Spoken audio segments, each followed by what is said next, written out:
Assalamualaikum warahmatullahi wabarakatuh. Perkenalkan, nama saya Devi Anjani, NPM saya 2270201049. Di sini saya akan menjelaskan dan mempresentasikan dari mata kuliah dari komunikasi antar bisnis. Di sini saya akan menjelaskan dari poin 1 sampai 10 mengenai pemahaman komunikasi bisnis dan komunikasi antar bisnis. Nah, untuk poin yang pertama ada pengertian komunikasi bisnis, yaitu komunikasi bisnis dapat diartikan sebagai proses pengiriman dan penerimaan pesan antara individu atau kelompok dalam lingkungan bisnis. Menurut Rosenblatt, komunikasi bisnis adalah suatu tindakan pertukaran informasi, ide, gagasan, instruksi, dan sebagainya yang disampaikan secara personal maupun non-personal melalui simbol atau sinyal untuk mencapai tujuan dalam organisasi. Simbol atau sinyal tersebut dapat berupa informasi, instruksi, atau bahkan pesan motivasi dalam bekerja untuk kemajuan perusahaan. Nah, untuk poin yang kedua ada bentuk dasar komunikasi, yaitu orangnya atau komunikator harus tahu bagaimana menempatkan kata yang membentuk suatu arti dan membentuk situasi menjadi lebih menarik dan menggairahkan melalui proses penyampaian pesan melalui tulisan atau lisan disertai bahasa tubuh dan juga gerak isyarat dan tindakan. Kemudian selanjutnya adalah proses dari komunikasi tersebut menurut beberapa para ahli. Yang pertama ada Harold Laswell. Ia mengemukakan konsep komunikasi sebagai siapa mengatakan apa kepada siapa melalui saluran apa dengan efek apa. Kemudian ada dari David Berlo, yaitu mengembangkan model komunikasi yang mencakup elemen-elemen seperti pengirim, pesan, saluran, penerima, dan umpan balik. Menurutnya, komunikasi adalah suatu proses yang melibatkan penyandingan, pengiriman, penerimaan, penyandian ulang, dan interpretasi pesan oleh pengirim dan penerima. Yang selanjutnya ada dari Claude Shannon dan Warren Weaver, yaitu mengembangkan teori informasi yang menganggap komunikasi sebagai proses mentransmisikan informasi dari pengirim ke penerima melalui saluran komunikasi dengan mempertimbangkan elemen-elemen seperti sumber informasi, pengkodean, saluran, dekodean, dan penerima.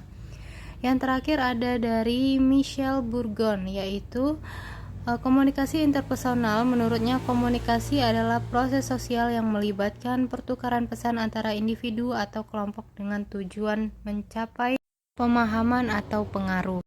Nah, selanjutnya ini adalah kenapa dalam berkomunikasi itu kita terjadi kesalahpahaman? Karena ketika berkomunikasi tidak mungkin lepas dari kesalahpahaman antara penutur dan mitra tutur. Kesalahpahaman sering terjadi apabila penutur dan mitra tutur tidak satu pemikiran. Selain karena tidak satu pemikiran, kesalahpahaman juga bisa terjadi karena tidak sampainya tujuan atau tujuan antara penutur dan mitra tutur yang mengakibatkan komunikasi menjadi tidak efektif. Terkadang seorang penutur harus mengulangi tuturannya sehingga mitra tutur dapat mengerti maksud atau tujuannya. Nah, jadi kesalahpahaman dari si A bisa jadi terjadi ke B karena tidak adanya satu pemikiran atau beda tanggapan dari kedua belah pihak tersebut. Nah, selanjutnya ada bagaimana cara kita untuk memperbaiki komunikasi. Yang pertama ini ada mendengarkan lawan bicara. Dalam berkomunikasi, kita memang diperkenankan untuk mengutarakan pendapat, namun bukan berarti kita tidak membiarkan lawan bicara untuk mengutarakan pendapatnya. Terkadang mendengarkan lawan bicara juga penting.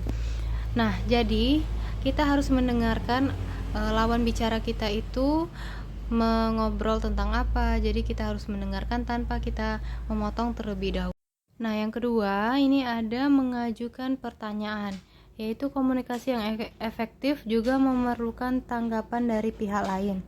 Pernyataan yang telah disampaikan oleh lawan bicara memerlukan tanggapan dan juga pengajuan pertanyaan jika terdapat pernyataan tidak dimengerti.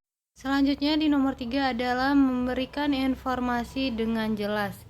Dalam berkomunikasi juga perlu menyampaikan informasi secara jelas sehingga tidak menimbulkan salah paham dari pihak lain.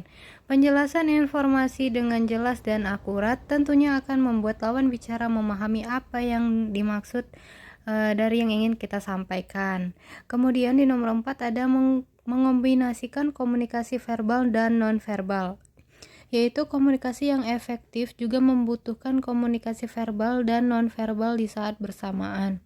Agar terciptanya komunikasi efektif, gerakan nonverbal seperti mengangguk atau tersenyum bisa menciptakan suasana komunikatif.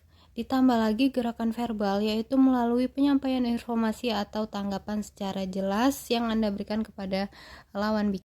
Nah, selanjutnya ada pengertian komunikasi interpersonal menurut para ahli. Di sini saya akan menjelaskan 3 para ahli, yaitu yang pertama ada Joseph De Vito, sebagaimana dikutip dari jurnal Proses Komunikasi Interpersonal antara guru dan murid penyandang autis di kursus piano Surabaya, menjelaskan bahwa komunikasi interpersonal adalah penyampaian pesan secara verbal maupun nonverbal antara dua orang atau lebih yang saling mempengaruhi. Yang kedua ada menurut R. Wayne Pace, komunikasi interpersonal atau komunikasi antar pribadi adalah proses komunikasi antara dua orang atau lebih secara tatap muka. Ini memungkinkan komunikator menyampaikan pesan secara langsung dan komunikan menanggapinya pada saat yang bersamaan. Dan yang terakhir ada dari Dedi Mulyana dalam bukunya yang berjudul Ilmu Komunikasi Suatu Pengantar, menuliskan bahwa komunikasi antar pribadi adalah komunikasi antar manusia secara tatap muka yang memungkinkan pesertanya menangkap reaksi orang lain dengan langsung, baik secara verbal maupun nonverbal. Selanjutnya ini ada tujuan dari komunikasi antar pribadi. Yang pertama adalah mengenal diri sendiri dan orang lain. Selanjutnya yang kedua ada identitas atau jati diri seorang anak terbentuk karena ada komunikasi dengan orang lain.